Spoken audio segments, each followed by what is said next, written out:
तुम्हारी जिंदगी की सबसे बड़ी समस्या दुनिया नहीं है, तुम्हारा अपना मन है।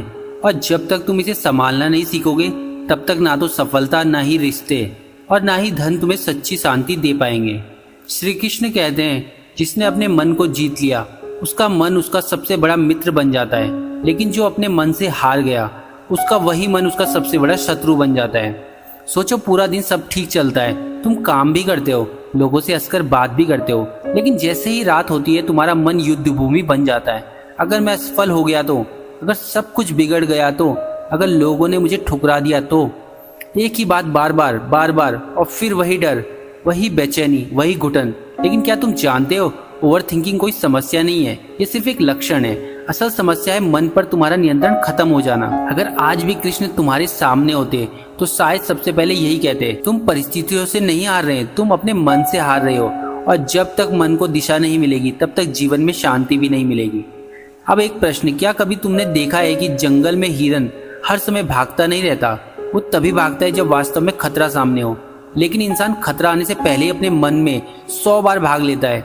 यही ओवर थिंकिंग है। जिस दुख का अभी जन्म ही नहीं हुआ है उसे पहले ही जी लेना। श्री कृष्ण कहते हैं कि भविष्य की चिंता में वर्तमान को मत खो, क्योंकि जो वर्तमान को खो देता है वो भविष्य भी नहीं बचा पाता। अब सोचो, अगर तुम्हारे हाथ में जलता हुआ कोयला रख दिया जाए और तुम उसे कसकर पकड़ लो तो जलोगे कौन, कोयला या तुम? स्पष्ट है, तुम। ठीक इसी तरह पुरानी बातें, पुरानी गलतियां, भविष्य का डर, इन सबको पकड़कर रखने वाला सबसे पहले खुद जलता है। तो उपाय क्या है? जो बदल नहीं सकता उसे स्वीकार करना सीखो। हर सुबह अपने आप से सिर्फ एक प्रश्न पूछो, क्या ये बात मेरे नियंत्रण में है? अगर उत्तर हाँ है तो कर्म करो, अगर उत्तर नहीं है तो चिंता छोड़ दो, क्योंकि चिंता कभी भी किसी समस्या का समाधान नहीं बनी। दूसरा उपाय क्या है? फल की चिंता छोड़कर कर्म पर ध्यान दो। आज दुनिया का सबसे बड़ा दुख क्या है? लोग काम करते हैं और परिणाम के बारे में सोचते जा रहे हैं, इसलिए थक जाते हैं। श्री कृष्ण कहते हैं कि तुम्हारा अधिकार केवल कर्म करने में, उसके फल में नहीं।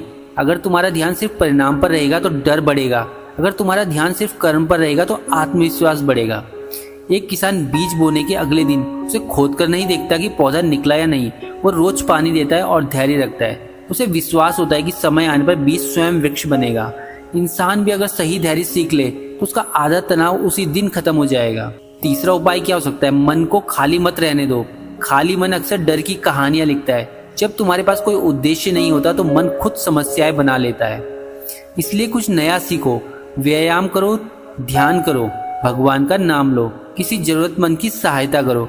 मन जितना सही कार्य में लगेगा उतने ही गलत विचार कम होंगे। चौथा उपाय क्या हो सकता है? हर विचार पर विश्वास मत करो।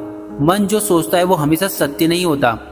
अगर मन कहे सब खत्म हो जाएगा तो तुरंत खुद से पूछो, क्या इसका कोई प्रमाण है? ज्यादातर बार उत्तर होगा नहीं, सिर्फ डर होगा। याद रखना, डर सत्य नहीं होता। पांचवा उपाय, ईश्वर पर विश्वास रखो। विश्वास का अर्थ हाथ पर हाथ धरकर बैठना नहीं है, बल्कि विश्वास का अर्थ है अपना श्रेष्ठ कर्म करने के बाद मन को शांत रखना। याद रखो, जिस शक्ति ने आज तक तुम्हें संभाला है वो आगे भी तुम्हें संभाल सकती है, लेकिन अगर तुम उस बोझ को अकेले उठाने की कोशिश करोगे तो एक दिन टूट जाओगे। आज से एक छोटा सा नियम बना लो, जब भी मन बहुत ज्यादा सोचने लगे तुरंत 5 गहरी सांस लो, आंखें बंद करो और अपने आप से कहो, मैं अपने विचार नहीं हूँ, मैं उन विचारों का साक्षी हूँ। धीरे धीरे मन शांत होने लगेगा और तुम्हें महसूस होगा कि तुम्हारे विचार तुम पर राज नहीं करते, तुम उनसे कहीं ज्यादा शक्तिशाली हो। और अंत में हमेशा याद रखना, ओवर थिंकिंग का इलाज और ज्यादा सोचना नहीं है, ओवर थिंकिंग का इलाज सही समय पर सही कर्म करना है। जिस दिन तुम अपने मन को अपना मालिक बनाना छोड़ दिया, उसे अपना सेवक बना लिया, उसी दिन तुम्हारी आधी परेशानियां समाप्त हो जाएगी। क्योंकि शांति बाहर नहीं मिलती, शांति मन के भीतर पैदा होती है। और जिस व्यक्ति ने अपने मन को जीत लिया उसे दुनिया की कोई भी परिस्थिति लंबे समय तक हरा नहीं सकती। मन को जीत लो, जीवन अपने आप जीत जाओगे।